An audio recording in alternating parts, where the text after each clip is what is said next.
Are we ready, Charles? Oh, Charles, if you can hear us. Charles is a voice from beyond the curtain. We're not.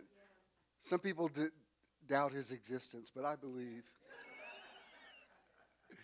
Good morning. What?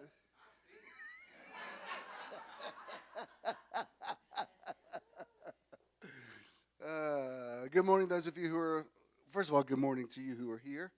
Those of you who are logged on, welcome, welcome, welcome. Glad to have Ed down from Knoxville, who came all the way. He came all the way today to see Bec, so we're glad that you have a fan in Knoxville, so he came all the way. And glad to have Bec sit. Like she said, you remember I'm her sister. I'm like, yeah, you think? You know, and glad that you're here. And everybody else is here, and for people who are on their way. Spirit of God, we're always in your presence. You're omnipresent. Where can we go from your presence? But on days like today, when we come together in a geographic location, there is a synergy that is created where two or more are gathered together for the same purpose, the same intention. The threefold chord, something happens that's unprecedented and life-changing. We believe that what we do and say today has a butterfly effect on the larger economy of things, and that it's not too much of a grandiose statement to say that we change history today in some way. Even if it's incremental, we're part of change and change towards something that is better. So we thank you that the Spirit of the Lord God is upon us and in us and around us and over us and under us, enveloping us, and that we know all things. We have an unction from the Holy One, and we know all things. We say that whatever is said today is exactly what needs to be said, no more, no less, and we thank you for it. Amen. Please remain standing. Let's pray this. Hey, Fred. Our Father, who art in heaven, presence of divine love and light that lives within us and within all of life, hallowed be thy name. We invoke the powerful creative nature of all that is sacred and holy. Thy kingdom come.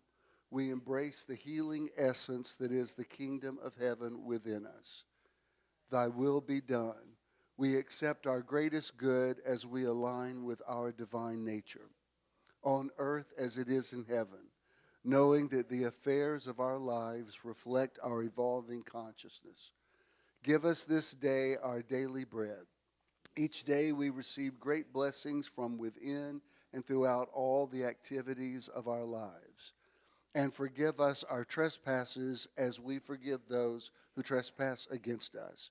We accept the divine nature of all things and all people, including ourselves, as we move away from judgment and toward greater awareness of divine presence.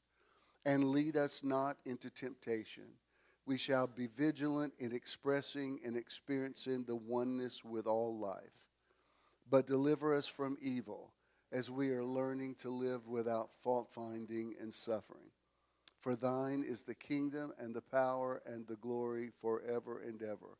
For we accept the consciousness of divine perfection with all its power and glory right here, right now, and forever. Amen. And so it is. Tell the person next to you, please resist the temptation to stare at me during, I'm aware of my good looks, but try to focus on something else, and then you may be seated. Then you may be seated.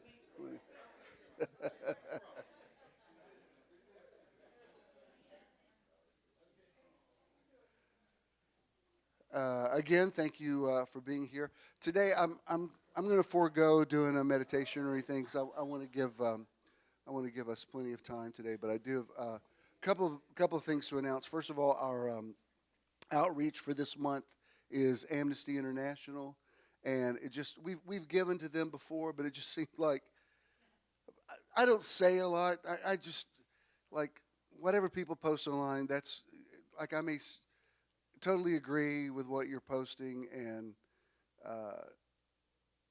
rejoice in your right to free speech. I just don't want to get into like there's I just started arguing with people. So I do it asymmetrically, and so my statement many times is made by who we support, and enough said on that. If you know what Amnesty International is, it's global, about globalism, and it's a good thing. So that's who we're giving to this month. Last month, as I told you, we didn't have an official outreach. I gave personally to a bishop who needed help in a situation, and we just considered that our giving for this month. Also, our meditation weekend number 25 is coming up on April 26th and 27th on Driftwood Beach on Jekyll Island, which I've been all over the world. I've never seen any place like this. It's you really have to go there and see it to get it. And apparently, Ed spoke this into existence because he and his partner just getting back from Scotland, and before he has to go to work, he wanted to come to meditation because he couldn't come to Helen. So he was like, April 26th and 7th. And he said, when I said it out loud, you said it. I said, all right, this one's on you. Hey, come on in. So y'all are welcome to come to Ed's meditation weekend number 25. So anyway, that's we're looking forward to that. That's going to be good. Is everybody?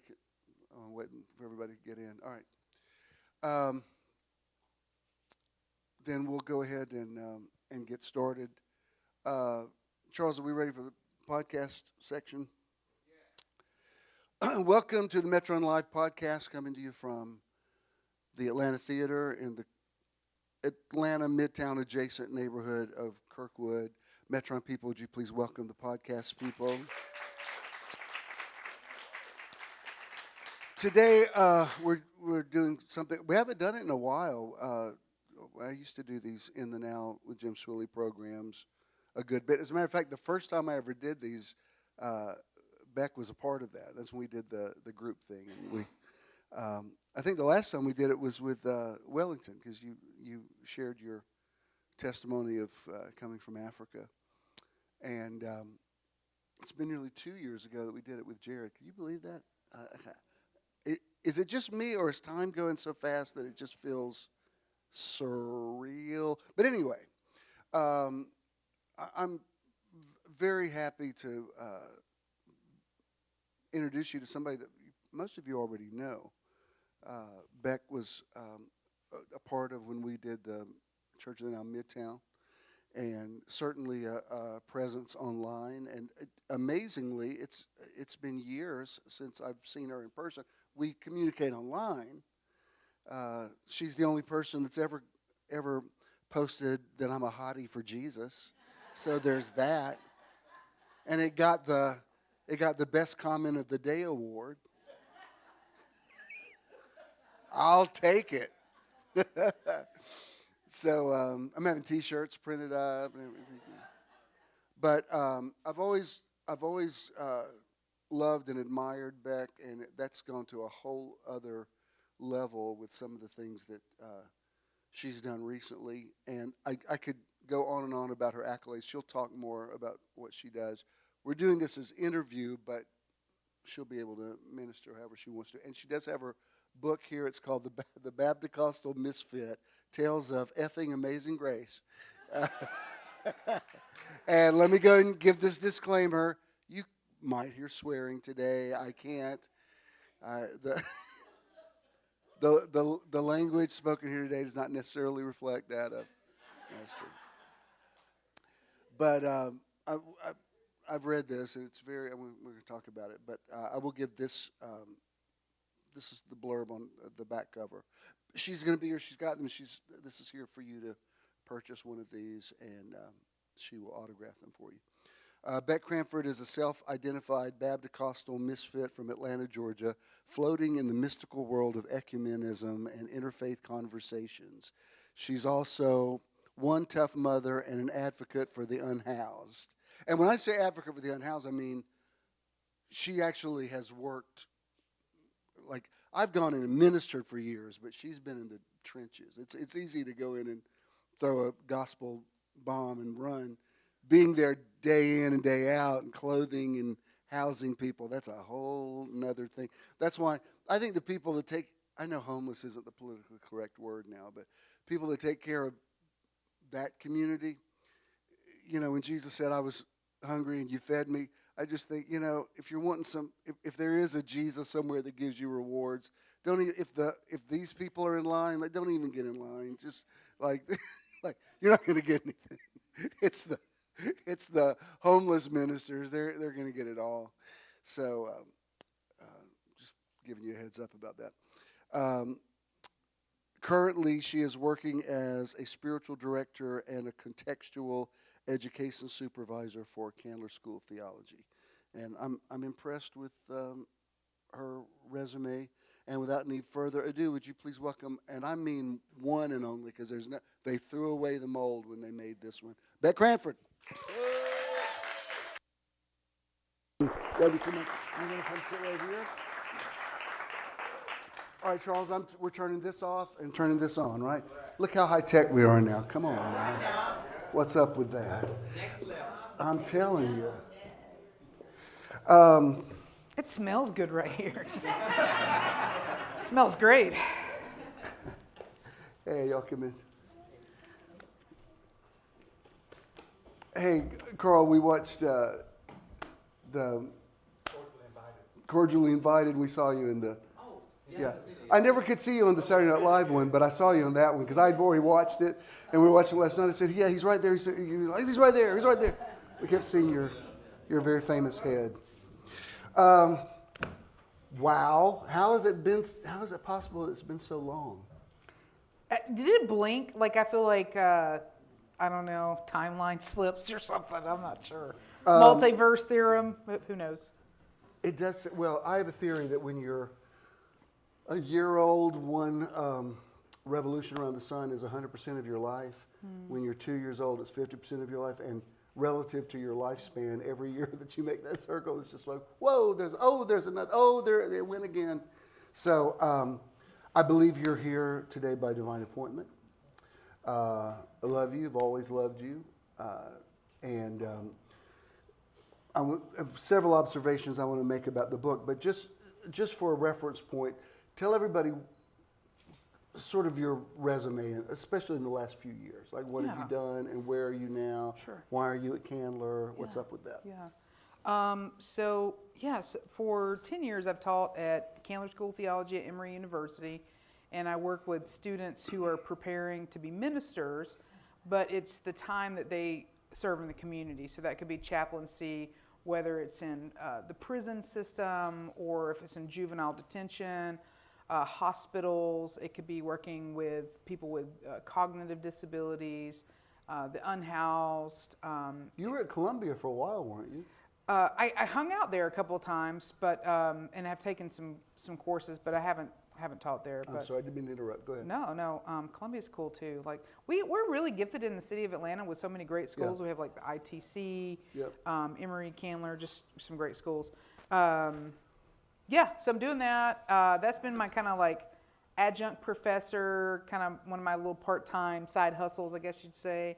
And then mostly how I've been kind of making my money is working with the unhoused in nonprofits here in Atlanta.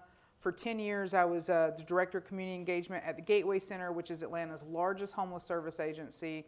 And then I transitioned from there, did some contractual work with different nonprofits, and then I started working with PAD, which is called Policing Alternatives and Diversion. So if you're in the city of Atlanta Monday through Friday, 7 to 7, you can call 311 if you see somebody that doesn't have shoes on, and you have to be in the city of Atlanta, but if you see somebody that maybe having a mental health experience and you don't want to call the cops, but you care, you can call 311 and they'll send out a team from PAD to go assist somebody. So that's been the sort of work that I've been doing for a while, which was funny because when we first met, I was like waiting tables and complaining about life. I was like, I made $30 working at Applebee's for 12 hours. And the bishop's like, one day you're going to speak in front of government officials about the unhoused. And I was like, one day can't get here soon enough, you know. But yeah, so. What was the thing that happened recently where you were speaking and you wrote me and you said, this is something you spoke over me that I'm doing today. Of course, then I said, well, I need royalties. Then, okay? If that's my prophecy. Yeah, it was your it came back. It was good on it. I spoke in front of Atlanta City Council about the need for us to have more dignity in our care, as well as harm reduction. And harm reduction is the understanding that people are going to use coping mechanisms. Like, we all have coping mechanisms, whether it's, cheesecake or methamphetamines, right? So, and if we're going to use cheesecake, then we need to use it as safe as possible, right? So for me, that includes metformin. So, but for those who are using like heroin, we want to make sure that there's like Narcan available. So harm reduction.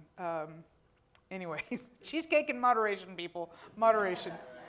All things are good. They just might not be good for your stomach, right?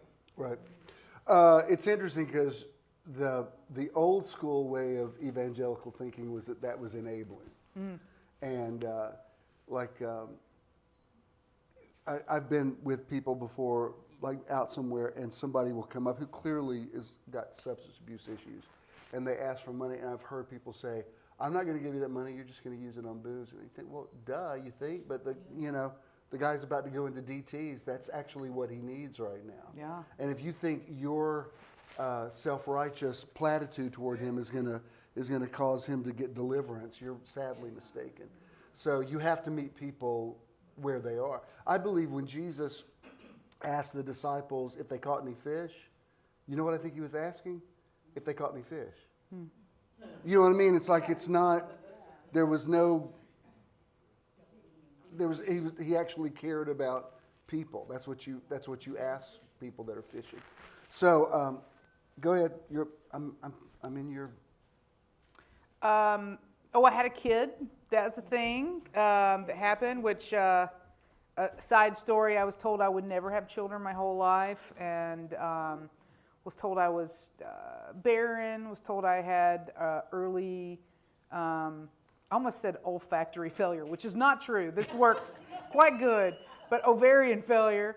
And so didn't think about having kids, was always kind of like a little bit resentful of people that had kids. I was kind of like, oh, look at her with her, 2 kids and blah, Her name's Marley, and she's 7. She's Marley, she's 7, she's great. She's adorable. I've only seen her pictures. She's amazing. So she's quite snarky.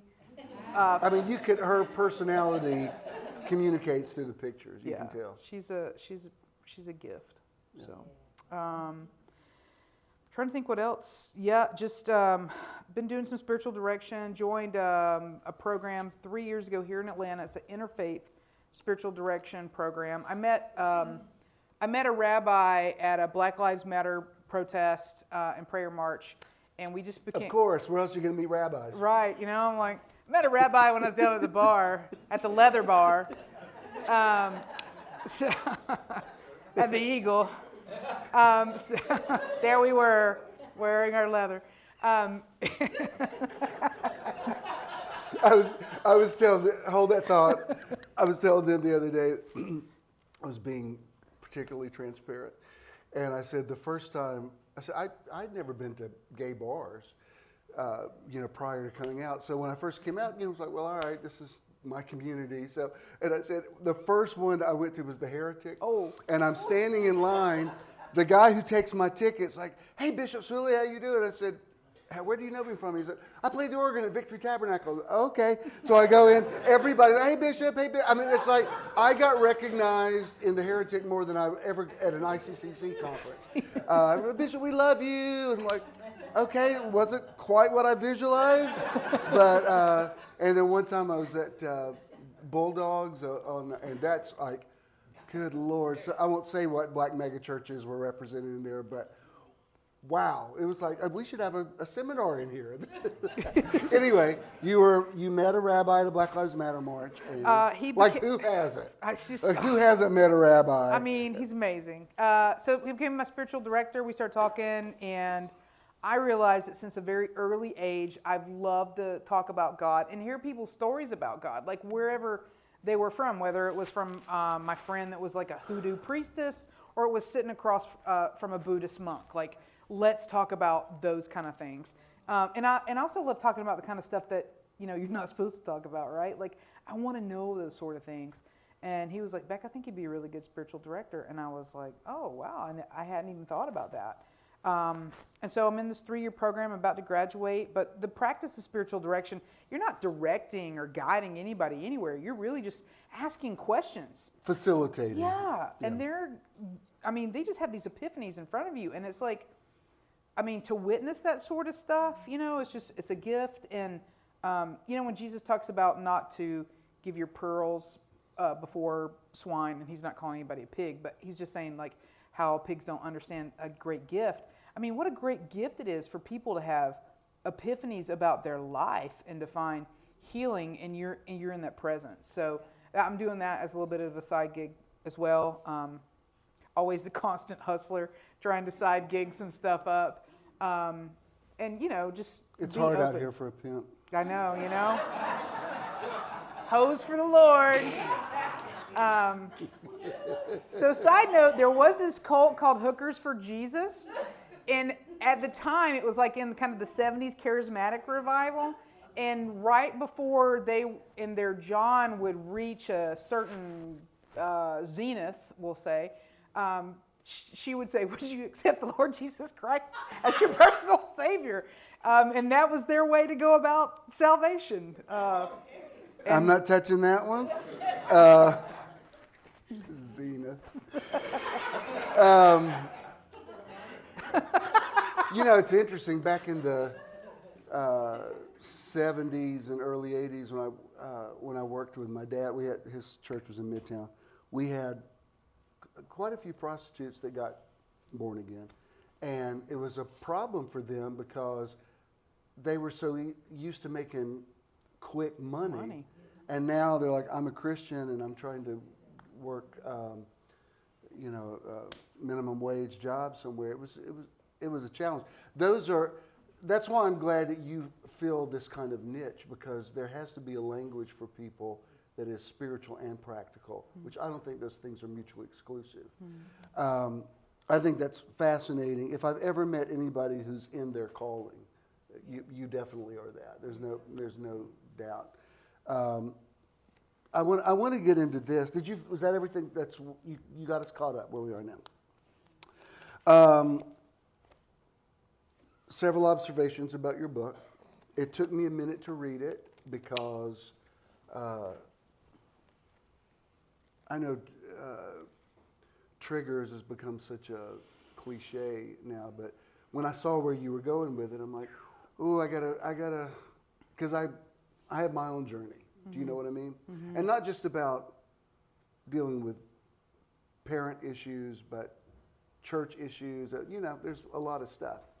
But I have read it, and it's very good. I highly recommend it. Here's some observations I have about the writing of it. But let me ask you, why this, why now, before I say my little part? I think the biggest why is that publishers kept telling me no. So they would say, hey, Bec, we want you to write a book. And I'd be like, here's a book. And they'd be like, no, we don't do memoirs. And I was like, okay. And so finally I was just like, you know what, I'm just going to put it out there, get it, and move on. But what I wanted to do was I had a dream several years ago that I was like standing butt naked. I know, right? Who loves that? And like just in front of people and like so vulnerable and uncovered. And I did not like that. Like I'm an Enneagram 8, so like you guys won't ever know if there's just ramen in my refrigerator. You know what I'm saying? But I didn't understand any word of that statement. Us 8s have difficulty being vulnerable. Gotcha. So in the dream, I was vulnerable, and I was like, "Why, Lord? Like, what was this dream about?"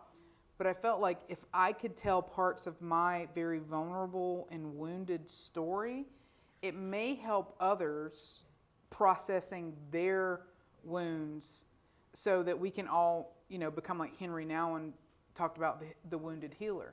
But I think the only way to get to healing is through, right? So we have to be able to feel it.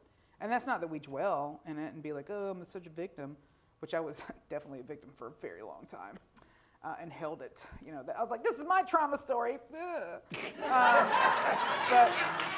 sorry. DJ, I hope you got that picture.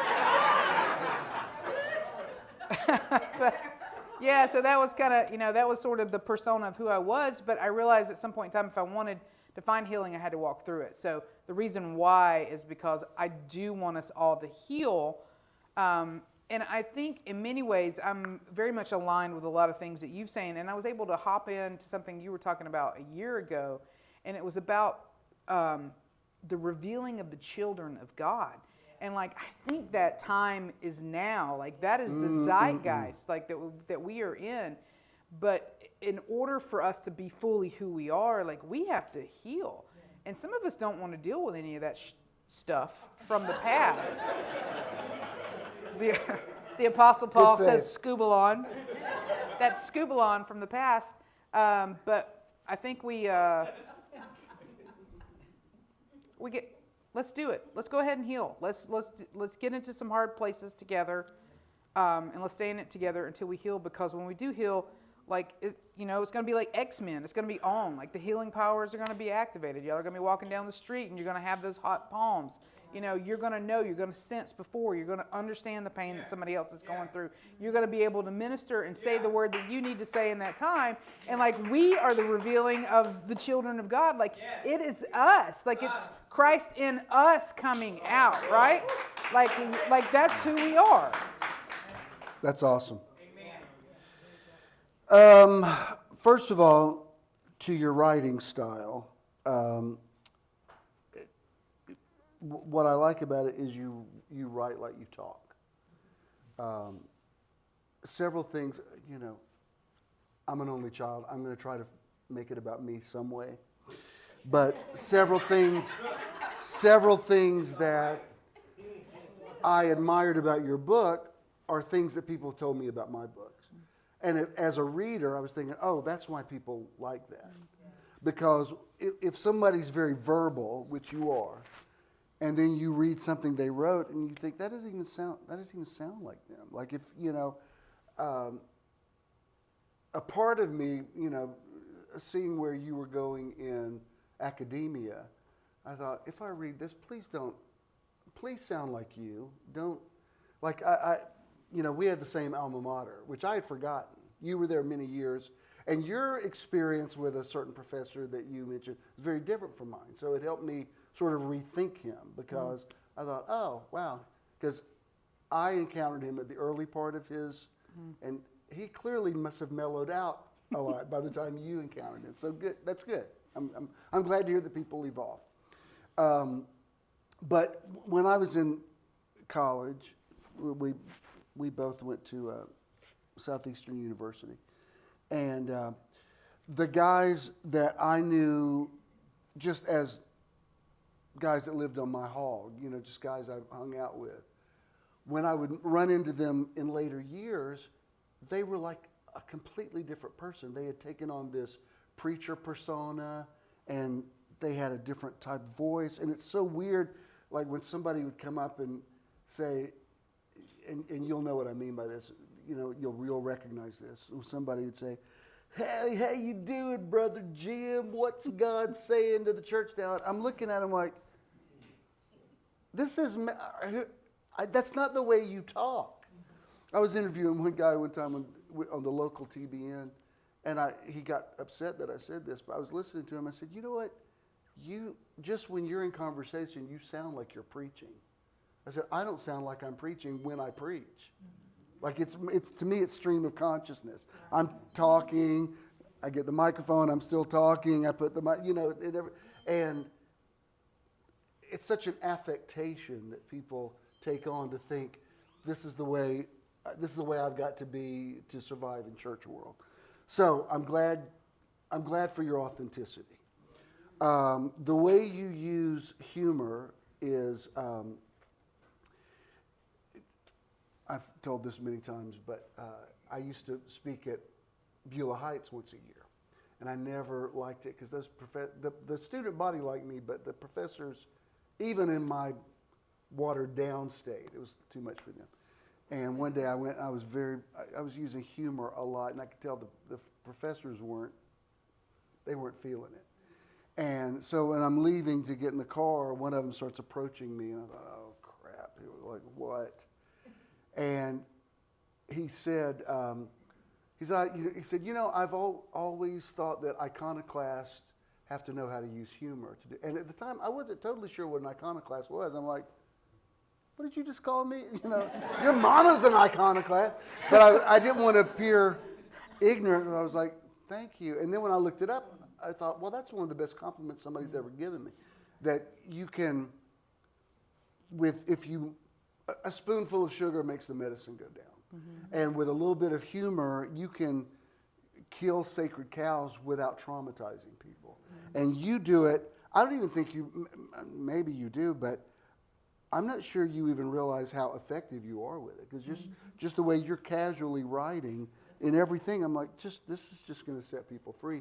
Just the way that you're talking. It sounds like a conversation you would have with somebody. It doesn't seem pretentious. It doesn't seem religious, and yet it's clearly spiritual. And, you know, from cover to cover, you maintained that. You never got precious about it. And you also got vulnerable without just taking it too far. Do you know what I mean? I didn't know, there's a lot in here about her issues with her dad, and I didn't know your dad that well.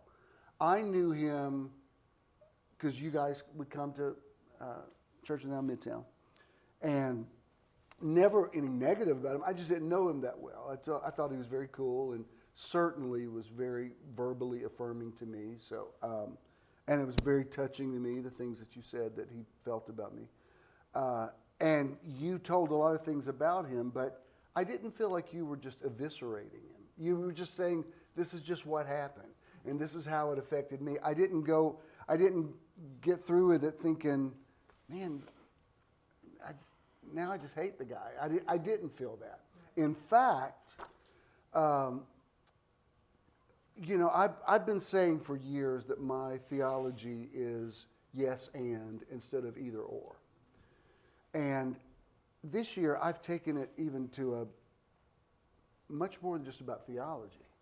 And one day, I don't know, 2-3 months ago, Tricia back here and I were talking at the end of a service, and I was getting kind of into inner healing kind of stuff and everything. And she, without going into any details, she said, you know, you touched on some things that I'm not sure I'm ready to go there, and yet I felt, I don't think I'm quoting you right, but I'm getting the essence of it.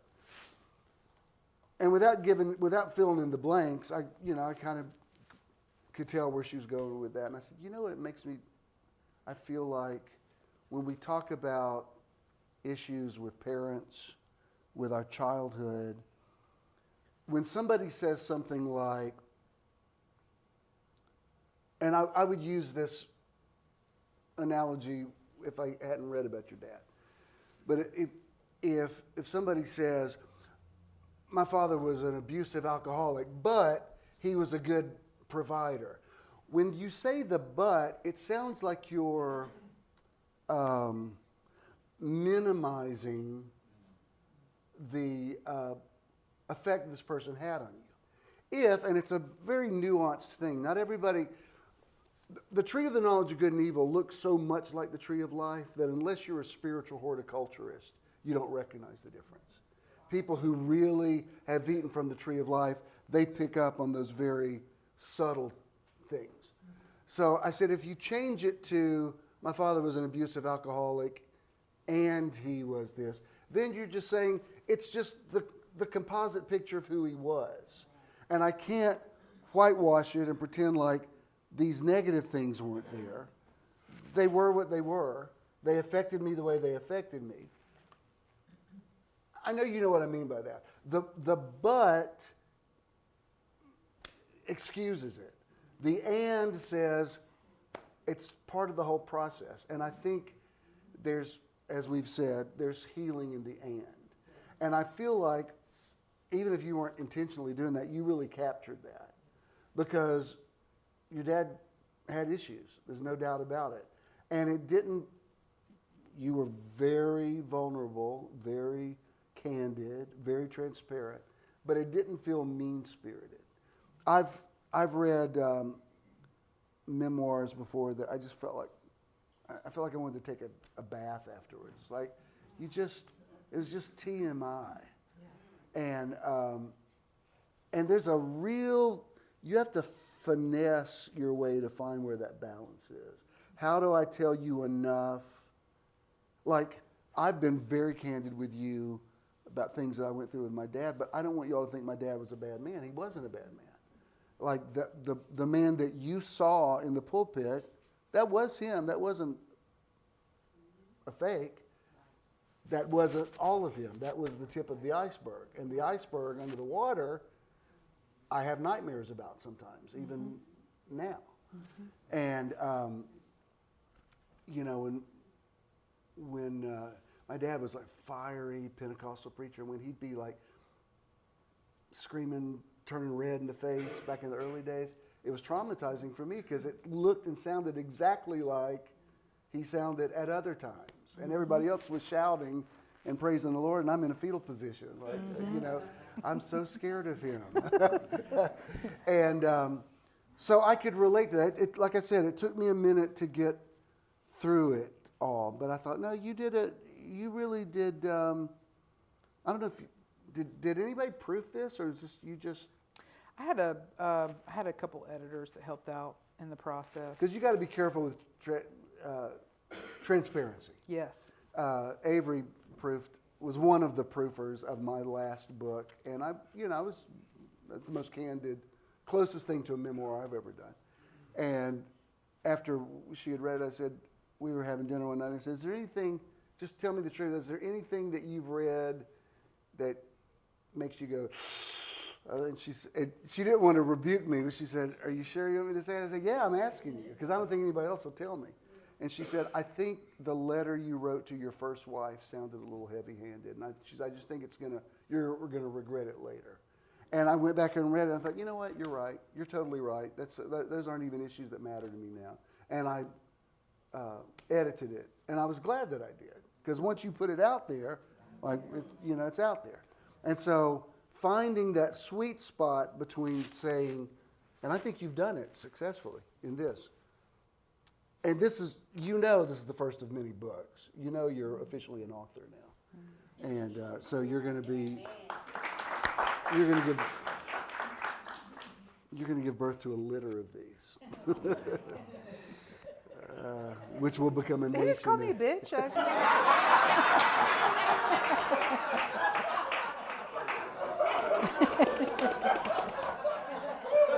I think it's on my mind because that movie we were watching this morning, when they panned, there was nursing puppies. I was just, that was still, somehow that was still in my head. So,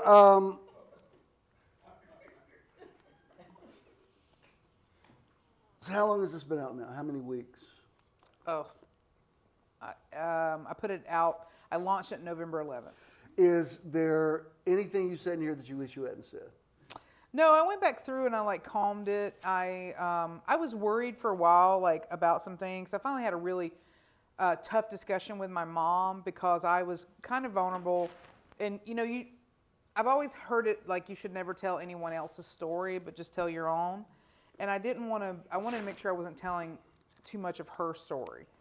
But there was a time when around my parents' divorce that some things had happened, and I talked to her and I said, is it okay if I? Yeah. And she was like, yeah, of course. And I was like, okay. And then I just checked all of it. I talked a little bit about my ex, and I didn't want to paint him and you didn't. Completely. And I knew him. I married you guys. Yeah. And I thought, good for you, because there's no point and it's not going to serve you. It ends up making you look petty. Yeah. And okay, go ahead. Yeah, I combed the book several times to see. First of all, we live in a litigious society, so I was like, is there any libel in here? You know, I don't know what, you know, people are going to come after my pile of scrap wood. I mean, you know, like I have no belongings, so like, what are they going to come after? But I was thinking, like, what could be the moral injury here? And so I was thinking about that. And then I also, a friend of mine advised me, like, you can talk about the dead any way that you want to, and you can talk about the living any way that you want to. But, I mean, no, you should talk about the living in a good way because they're still alive. So I started thinking about that, and I was like, what I want to do is I want to tell a very real story, but there's parts of my story that no longer have such a visceral sting. And like some parts I was just like, you know what, that doesn't need to be in there. Like these little things, like who cares about that? Which to me is a sign of healing. I don't know if you ever fully get over stuff. Yeah. I think you have to learn, like I've shared this with several people who are dealing with grief, and I use this analogy, like, did you ever watch the sitcom Frasier? You know, when he had to move his dad into his swanky loft above the Seattle skyline, and his dad's got this horrible old recliner, lazy boy recliner that's got duct tape all over it, and his dad's not going anywhere without it, so they just had to put it in the living room and make it work. And every time I would see that, you know, the credits rolling over that, I think that's the way life is. Like there's some things, there's recliners you're never going to throw out. And they're ugly and they're an eyesore, but it is what it is, and you learn it doesn't dominate the room. And maybe one day it'll be gone, but as for now, it's unrealistic to think that, you know, somebody lays hands on you or you go to a good service, you're like, oh, I'm done. Like, no, it doesn't work that way.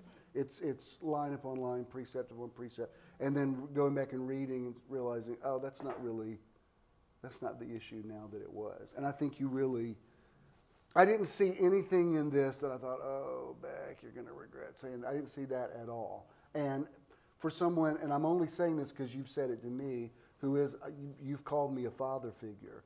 The part of me that feels paternal toward you is like, good for you, because I just don't want you to get yourself in trouble. And you did it. I mean, I was just like, you did that. So how's it being received?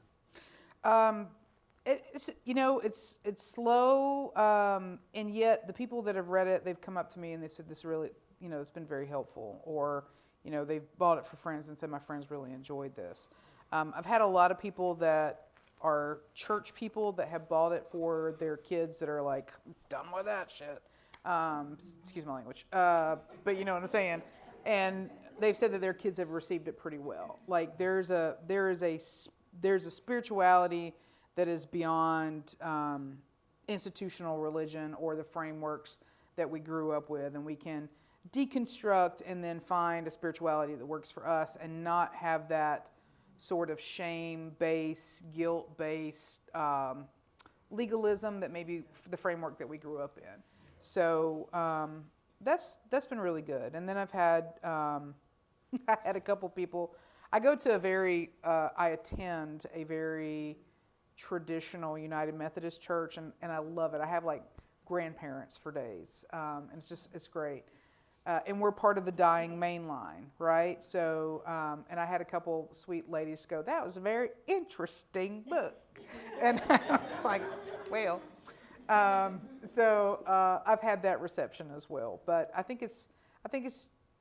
tried to be vulnerable, and I try to be vulnerable about my own sexuality because, like, it was just something that we could not talk about growing up Pentecostal. I mean, God, they talked about it every Sunday from the pulpit, like, like don't do this, don't do that, don't be caught in lust. But like when we talk about like feminine sexuality, like it's either, you're the Virgin Mary or you're the whore of Babylon.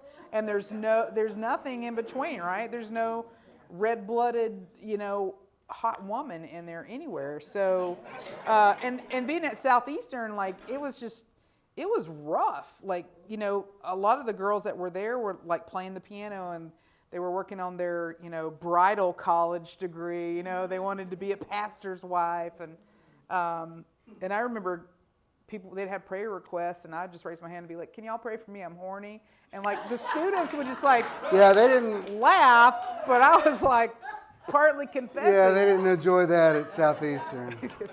Yeah, they were like, "What's done in the dark shall be revealed in the light." Right. That's why my best friend Howie, he won't mind me saying this, but we've been friends since freshman year at Southeastern. And my boys were asking me the other night, because Howie's out. And he said, "Did you and Howie never admit it to each other?" I'm like, "Oh my God, no." I mean, I maybe thought he was, but, you know, we lived in a world where if, you know, you said that to somebody, they were like, I'm going to the dean right now. So like, no, like it's, people don't realize how taboo truth is in those environments, you know? And meanwhile, just as long as you don't say it, all kind of stuff's going on behind the scenes. Yeah. Anyway, very interesting. I can remember just like the fakeness of being there, and then like the real.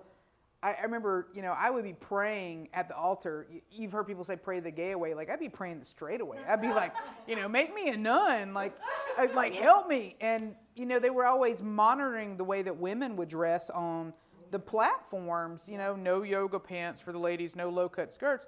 But when I went to Southeastern, it was like the emo time where guys were wearing like low-cut shirts. And all these 20 young men were like finely sculpted, and they were up there being like, "Oh Lord, light your fire," and I'm like, dampen the fire, God, you know, remove it far from me. But it was Preach hard to the be choir, there. sister. People were like, "God, Becca's so holy, she's praying," and I'm just like, "God, please get these pictures of penises out of my head, Jesus, Oh, God. please." Thanks for coming.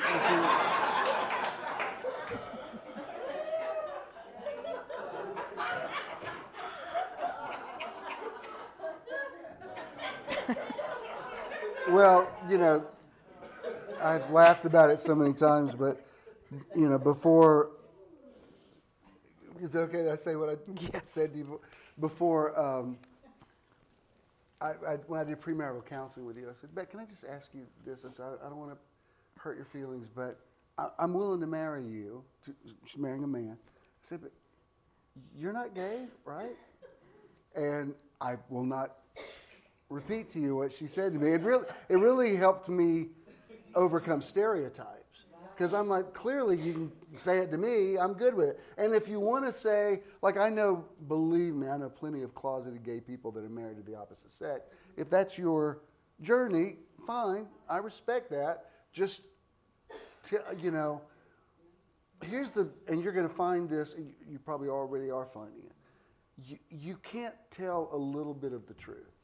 If you start telling the truth, it's like, and we're not just trying to be vulgar in here, but I said it's like urinating a little. Mm-hmm. You know, if you got to go, you got to make sure that you can empty your bladder, or otherwise don't get started. It's unpleasant. Is it okay that I use that? You know what I'm talking about. It's like, I'd just rather hold it until I can go. Yeah. And that's the way, when you start telling the truth in just incremental things, like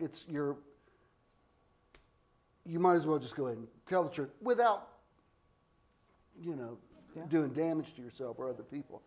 And you know, I believe you. All these years later, I'm like, all right, that's what you say, then more power to you. I do have a sweet butch swagger, though.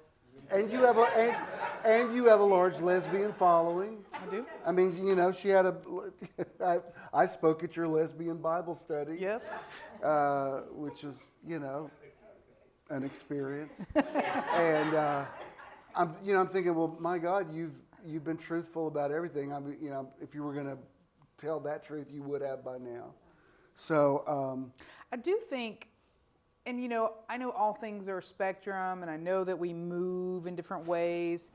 I feel very empowered in the feminine form now, but I did not as a child, and I found safety in identifying more masculine, and I do have a lot of masculine energy, but I don't know. I almost feel like a gay man trapped inside of a very butch woman's body. And at the same time, I feel very empowered by the woman that I've become, if that makes sense. Totally. Yeah. Totally. So. I mean, that's a complex idea, but like even, in the current administration, one of the first edicts that came out was there's only two genders. I'm like, well, I know what you're saying, but that's not the way the real world is. Anyway, I don't want to get in the weeds about that. But so what happens now? Where are you going with this? Do you feel like you're on the same trajectory you've always been on? Was this the logical conclusion to where you were going? Because it seems like for a while it was all about the unhoused, and you seem to have not abandoned that, but you have a larger platform now. So is that something you wanted to happen, or was that just a natural evolution? It's really strange because, it did very much feel like it was largely, my trajectory was sort of largely about the unhoused. And some of that came from a moment of like bathtub depression where I was like in the bathtub, like, oh Lord God, why have thou abandoned me kind of situation. And I felt the Spirit of the Lord say, get up and go the highways and byways. And I was like, okay. And I felt that there was so much need. And then that was where I went. But now, and I've been in that arena for a very long time. And I won't say that I have compassion fatigue or justice fatigue, but it's really difficult, and it is wearing on the soul. And yeah. When we've had these cold weather streaks, like walking into the warming shelter, It's nearly overwhelming. It's the smell itself is, the smell of humanity in its most vulnerable, brutal form, the amount of suffering, mental health, addiction, just the gamut. And at a certain point, I haven't done it to that level, but I've done it for years. There hasn't been a week of my life I haven't ministered to somebody unhoused somewhere. And for years, I spoke at the Atlanta Union Mission every month, and we supported Safe House. I've paid those dues, but where I live, it's around, and it feels you can't fix everybody. You can't. It's like, good God, it's so. Like I tell Ken constantly, because he never was in Atlanta back in the day. I said, this whole thing about people just walking into traffic and walking up to your car, I never saw that until the last few years. And people are clearly desperate, but it also makes you feel like, good God, there's no fixing this. Yeah. And I think compassion fatigue is a realistic term. Yeah. And I think you need to be real in that area too for other people who are also in that. One thing I've appreciated about you, I would notice, especially when you were at Gateway, you would exhort, when you would say things like, you churches that come down once a year and just throw a bunch of food out to everybody that's only going to make rats come up, please, you would really give the practical side to it.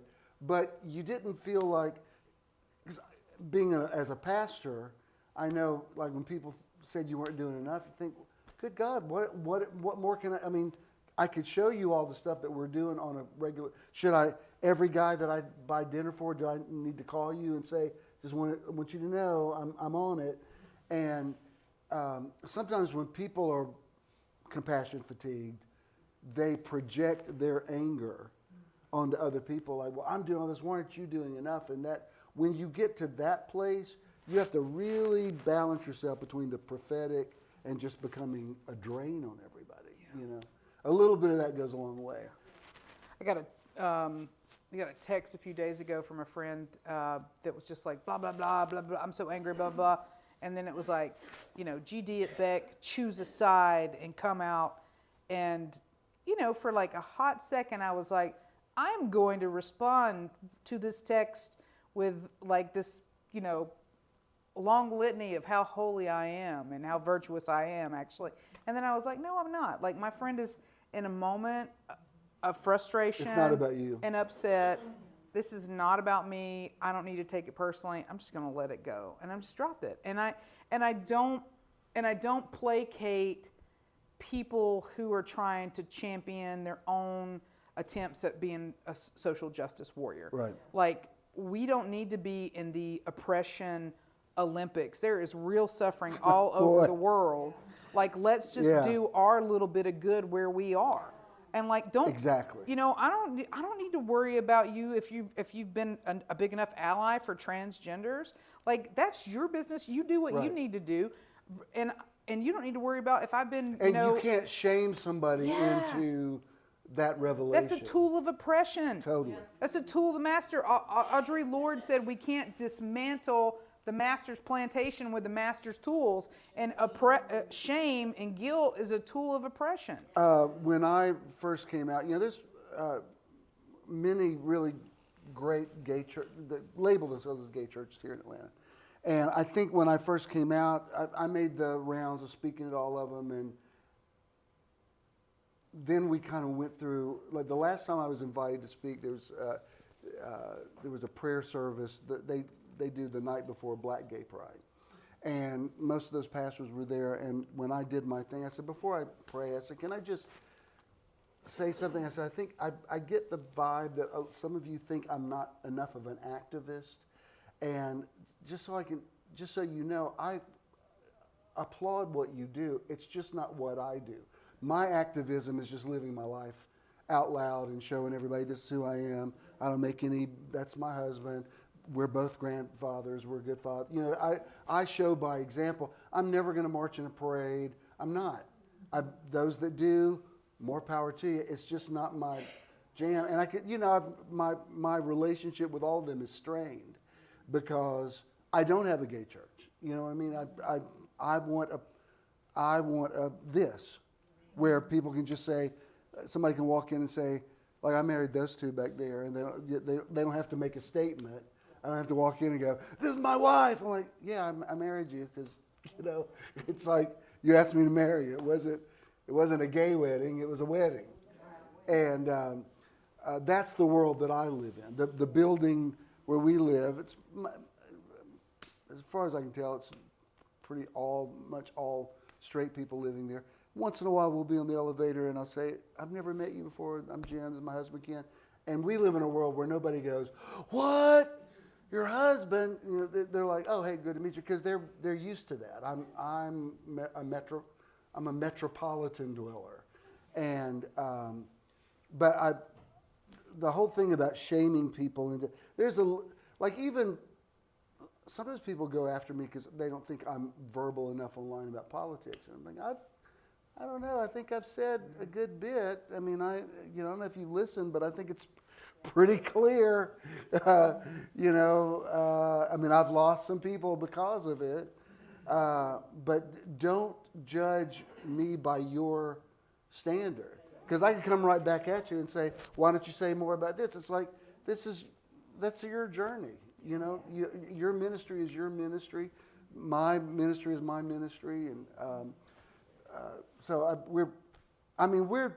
you and I are simpatico on all of these issues. Everything that you say, I'm like, yep.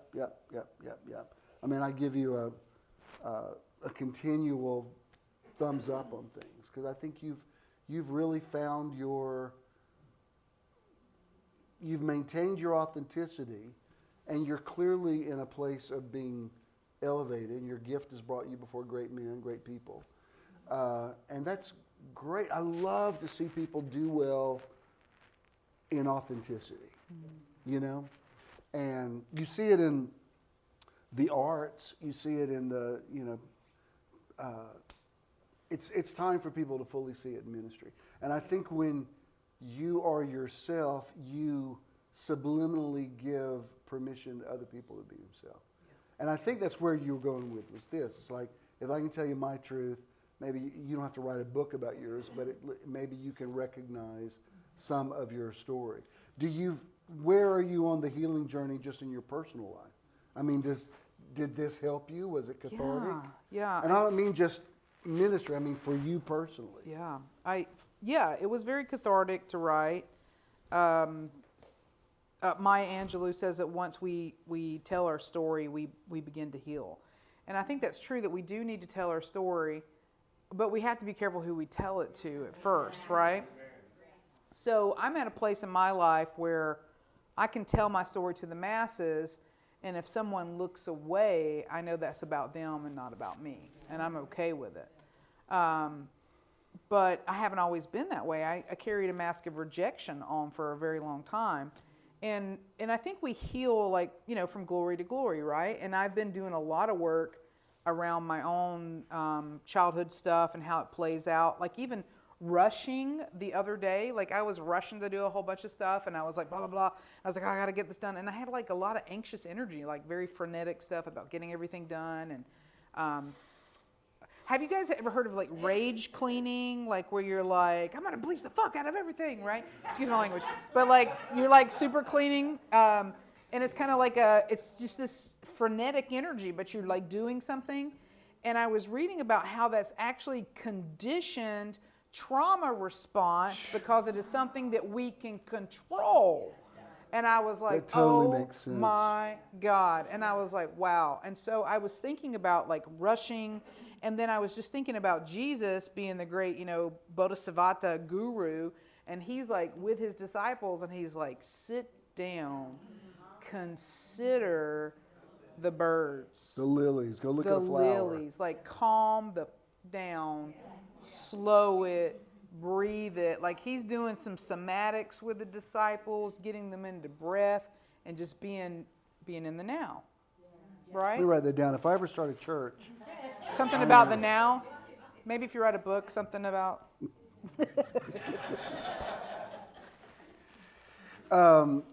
See, that resonates with me. See, when I just said yes, I said we need to clean this place up. Now I realize, no, I am just free of rage.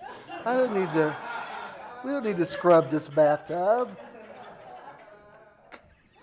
Say la. No, there's so many things, the whole therapy track it's tricky business. Because when you get to the bottom of one thing, then there's another thing, then there's another thing. And at some point, you just have to say, look, my family is dysfunctional, everybody's family is dysfunctional, it's just different types of dysfunction. And you can't just stay in therapy mode all the time. However, one of the work, Jesus said when he said the Spirit of truth is coming, I believe it was him in taken out of the physical. Like when I leave this physical now, I'll be the Spirit of truth to you. And that motion of truth, living and moving and having your being in it, when it's time to deal with something else will come up. Yeah. And you'll say, oh, you know what, I do need to look at this. Yeah. But just to stay on it all the time is exhausting.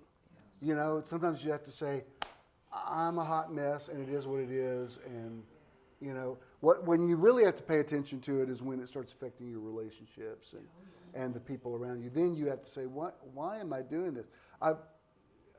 Sometimes I've shared this with them. Just because I've been in caretaker mode for the last decade with my parents, and with my mom, it's ratcheted up. And I have to constantly say to myself, would you please relax? It's fine. You're not in trouble. It's like I'm my inner child has been a handful in recent months.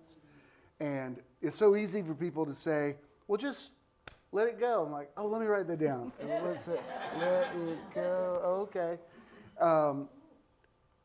And I'll be at a red light, and I'm sitting there waiting for it to go, and I think, why am I sitting like this? It's not going to make me get there any faster. Like I think, if I drive stressed out, maybe I'll get there sooner. No, you're not. So you might as well just, relax and listen to the radio and go. But all of that is part of that. Do you think it's possible for somebody to be totally free? I'm asking myself that. We know in part. One day we will know in full. Yeah, So right now I'm fog mirror. yeah. Yeah. Well, I believe, to get scriptural, he who began a good work in you will continue to perform it. Like if something is started, it will continue. Does it reach its full fruition? Who knows? Like you said, we know in part. Absolutely. When you think about your dad now, what comes to mind?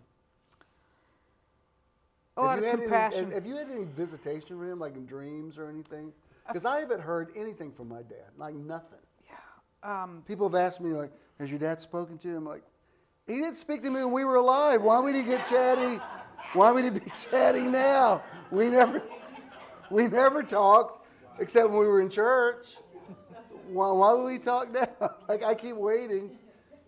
Has yours said anything to you? Very few, but then, like, you know, it's funny because with other relatives, like, I just constantly sense them, if that makes sense. So, also, I talk a little bit about ancestors in here.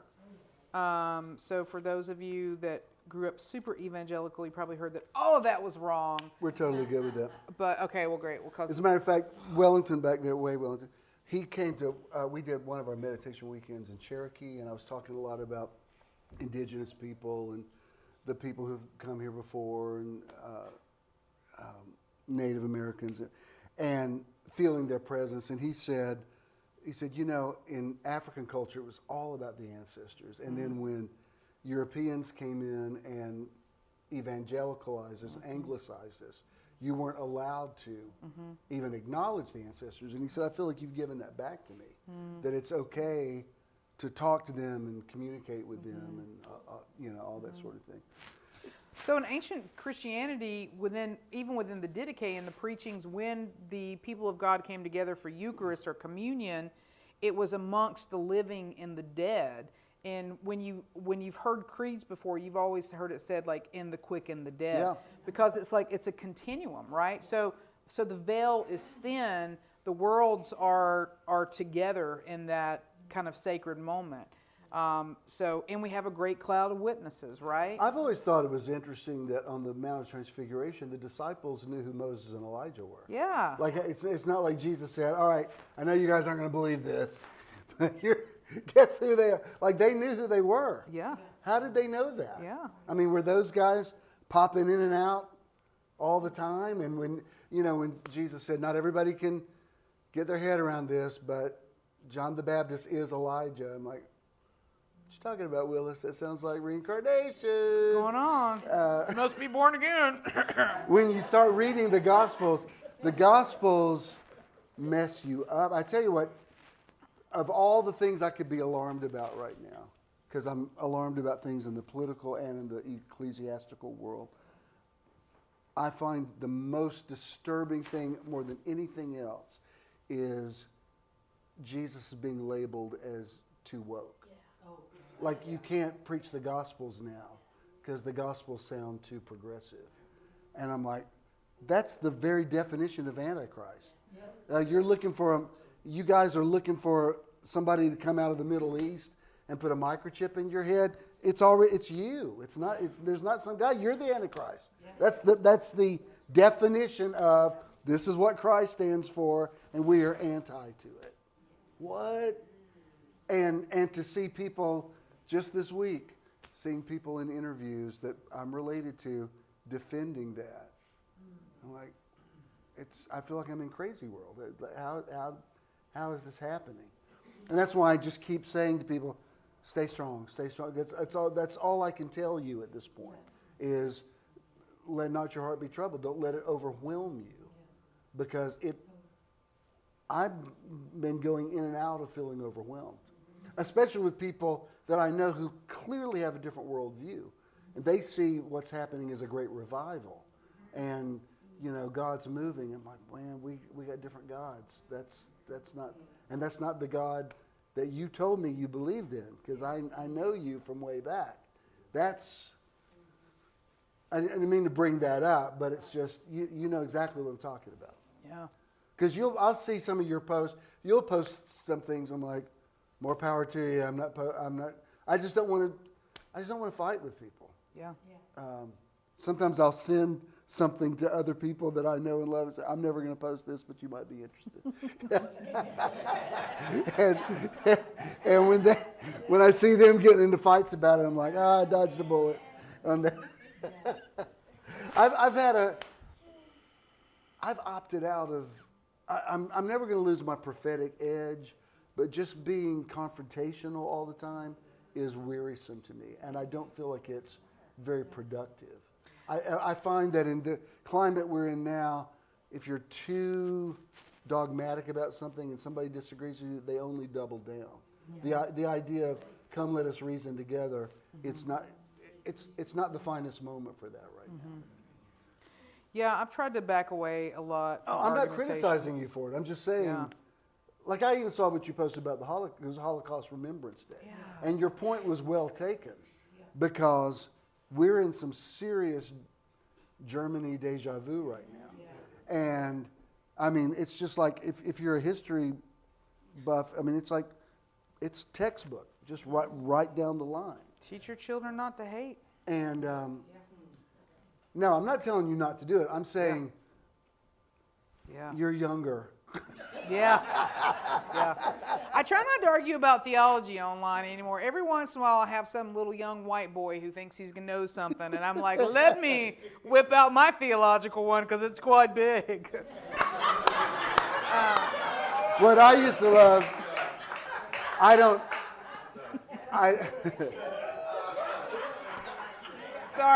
Sorry, all. I don't, clearly you needn't apologize to this kid. What I used to find is the first few years after I came out, I was getting so many death threats and stuff. And I probably had Romans 1 cut and pasted to me. I'm not exaggerating, probably 6,000 times. And I'm reading this. I think, you honestly think in 50-something years of preaching, I'm not familiar with this passage? I mean, I've written 2 books about it. But I would get, like a lot of times if there was a message from prophetess so-and-so, I'm like, oh, Lord, I got a prophetess. And I'm not stereotyping prophetesses, but there's a whole bunch of prophetesses that don't like the gays.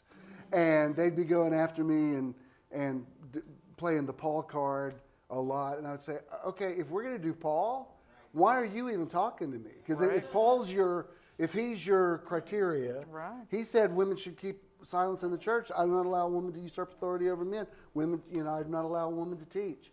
Why are you? Besides which, I've been preaching longer than you've been alive.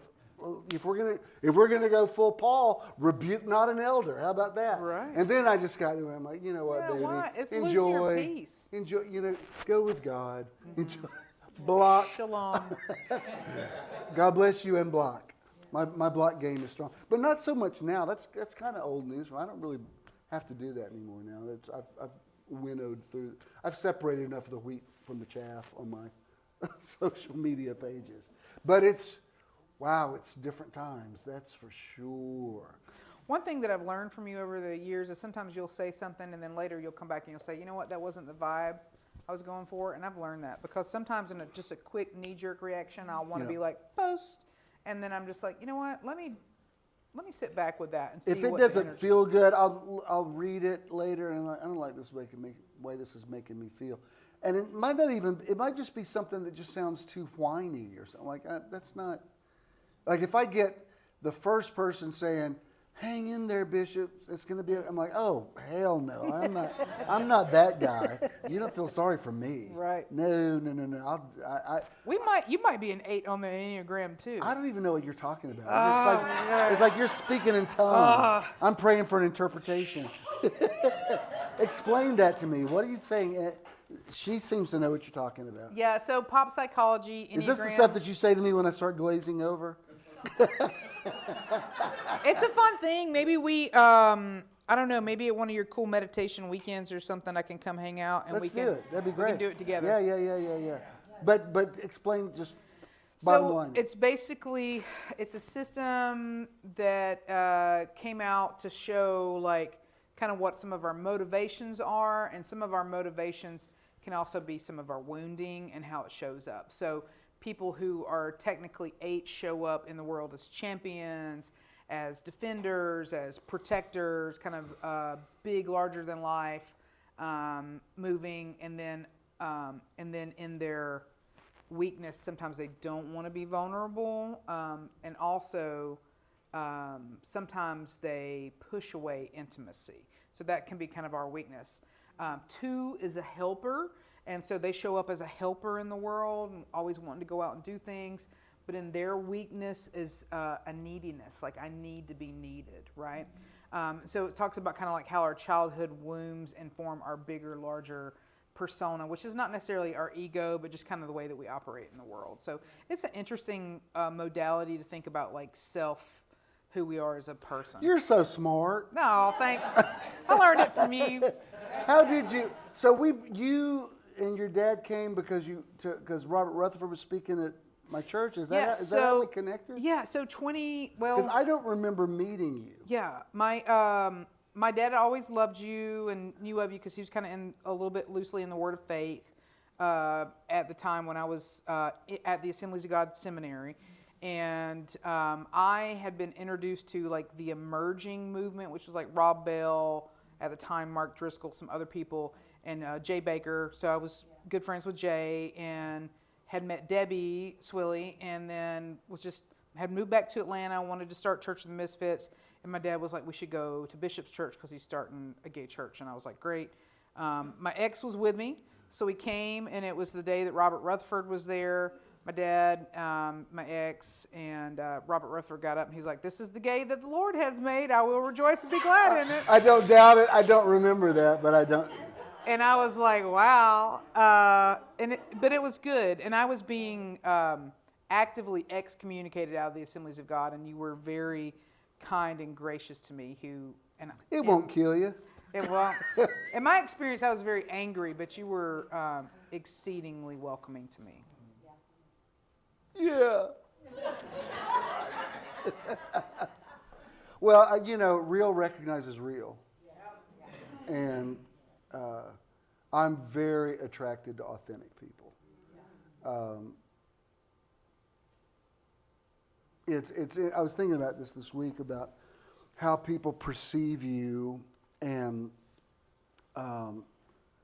just because something that happened just in the last few days with somebody that I'm very close to, but I can tell they perceive me a certain way, and there's only so much I can say. That's not what I meant by that. It's just it's being filtered through the way they see things. And it's the constant thing of like, this is not about me, this is about their journey, whatever. It wasn't anything bad, it was just something that caught my attention. Like, why do you think, why is that always an issue?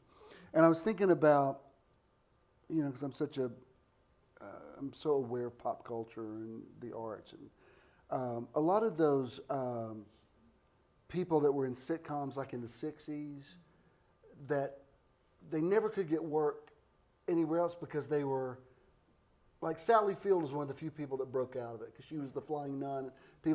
But somehow that's why when she won her Academy Award, she said, now I know you really like me. But a lot of those people, like people in the Beverly Hillbillies or Gilligan's Island, those were only on 2 or 3 years. They never got residuals from them, and they could never get work again because everybody, like if Max Baer Jr.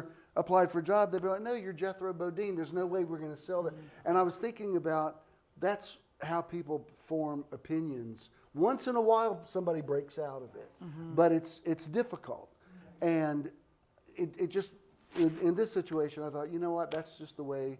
I know this person loves me, but that's the way they see me, and I can't do anything about it. It's like there's no point in me getting upset because if that's the way somebody sees you, you can say a million times, I'm not that way, that's not what I meant. That's just the way they see you. And I don't know, I'm going to develop a teaching out of that because I think there's so much about, when people say, is perception reality? I'm like, in large part, yes. It's certainly your personal reality. Is it reality writ large? not necessarily, but like clearly we're living in people who are having very different experiences being an American right now. Mm-hmm. For some people, they call it the golden age. Mm-hmm. Other people feel like it's the end of life as we know it. Mm-hmm. But I just find that very interesting. I can't believe we don't talk more. I know we communicate a little bit online, but and when you do, like sometimes I'll be teaching and I'll see you're on the thing and you're always very affirming, and because I wasn't even sure where you were on the whole universalism. I knew like being inclusive is one thing, but you're very much on the page with me. Like when somebody took me to lunch not too long ago, and they said you're the only person I can ask about this because they believe in reincarnation. And they said, I don't feel like you'll judge me if I ask it. And I said, look, I don't not believe in anything. I just might not know a lot about it. But to say no and to throw you a scripture to tell you why, it's ridiculous. That's why even when I quote the scripture, which is often, I will say, it's like David said or Paul said, for somebody to say, this is what God said, well, no. The very fact that the scriptures have to be rightly divided means it's not an absolute. Like I wrote a meditation day before yesterday, and I used the phrase, resist the devil and he'll flee from you. And I thought my readers will know what I mean by this. I'm not talking about spiritual warfare in the conventional sense. I mean, there's devils everywhere. Yeah. And I ain't talking about pigs in the parlor. I'm talking about, there's...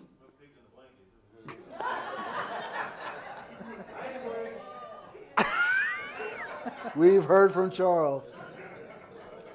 Okay, I want to give you plenty of time to sign your book, but leave us with something. If I had called you today and said, give us a word, give us what that word would be, and about just let Spirit speak through you.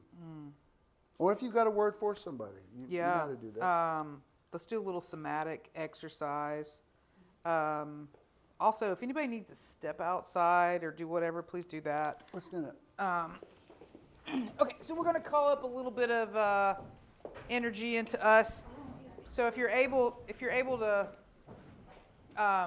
get about a hip without killing your neighbor, spread it out. And what I'd like for you guys to do is I just want you to start rubbing your hands gently together. And we're going to do a little bit of affirmation, but we're going to move a little bit of energy around. And I want you to just gently bend your knees. And as you're able, I want you to just pound your thighs.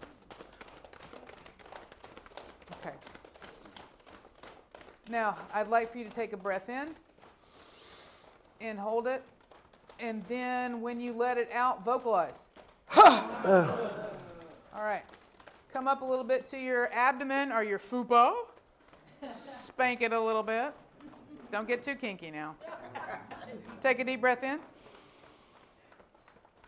Hold it, and when you breathe out, vocalize. Come up to your upper stomach, beat a little bit, breath in. Hold it, and when you let go, vocalize. Up to your chest, breathe in. Hold it. Let it go and vocalize. Come up to your head, tap it.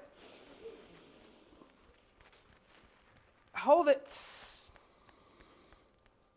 and vocalize out. Now sweep off your head. Shake your hands a little bit and repeat after me. I love myself. I love myself. Say, I love my body. I love my body. Say, my body protects me. My body protects me. The same power. The same power. That resurrected. That resurrected. Christ from the dead. Christ from the dead. Dwells within my body. Dwells within my body. I respect myself. I respect myself. I love myself. I love myself. I am learning to listen to myself. I am learning to listen to myself. Now take your left hand and put it on your shoulder and your right hand and put it on your other shoulder. Squeeze yourself a couple times. And finally say, I am good. I am holy. I am good. I am holy. Yes, you are. Beautiful. I love it. All right. Beck, that was wonderful. Ah, thanks. I'm going to let her get her stuff together. If you need to run the restroom or anything. You need to go up. Charles, I'd just stay on this mic? Okay. Tell Bec Cranford how much you appreciate that. It was good, wasn't it? And we'll definitely do it again. Do it? I'm gonna move it a little bit. I loved Thank you. every bit of that. Let's do the outro, and then I'll speak a blessing over you. Contributing to Metron is quick and easy. You can give anytime using any smartphone. Text the amount you would like to donate to 404-620-5044. You will then receive a notification that you successfully completed your donation. You may also visit bishonthennow.com and click the support tab to give there as well. When you contribute to Metron, you're also donating to the charity or organization of the month. Thank you for your investment into Metron. If you have a check, just make it to JESM. If you have cash, just bless Beck with it. We're going to give her something, but also you might want to add to that. Whatever you want to, however you want to do what she says. But I hope you all get it, because you'll enjoy it. Especially after hearing her today, you'll enjoy it even more. So you're blessed when you come in, when you go out in the city, in the country, in the basket, in the store. Blessed is the fruit of your body. The Lord makes you the head and not the tail. You're above only and not beneath. As you sleep tonight, he gives his beloved sleep, and no plague comes anywhere near your dwelling. As you bind mercy and truth about your neck, you have favor with God and man, God and people. And you wake up tomorrow saying, this is the day the Lord has enabled me to make. I will rejoice and be glad in it. God bless you. Go in peace. It was so Okay. good. Oh, thank you.